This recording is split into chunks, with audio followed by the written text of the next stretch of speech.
Hey everybody, Adam with Front Range Short Contractors. It's a bit windy out here.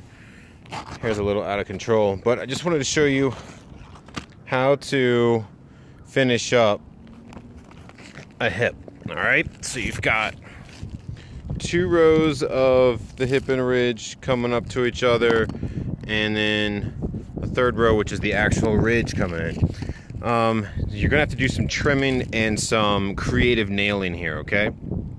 So this one I did first, and I had to trim, if you can see the end of it's right there, I had to trim a lot off the top of that, you know, because here's what it's like, and I had to trim it right about here because you don't want it to go over the ridge.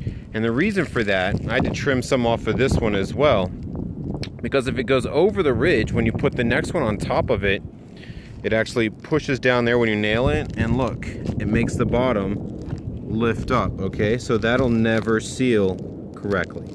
So you trim this so that it doesn't go over the next ridge or hip or whatever, and you trim this one so that it doesn't go over the next one. You trim this one so that, you know, it doesn't, again, go up in there.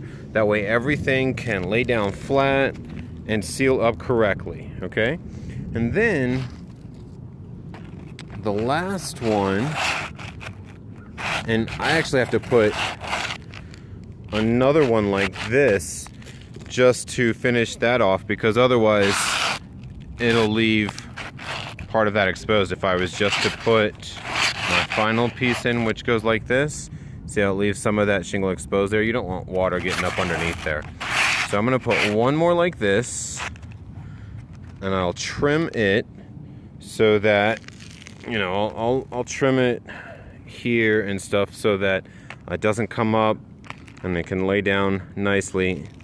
And then stay tuned for the next video to see how to put the final cap piece on. Have a good one, everybody.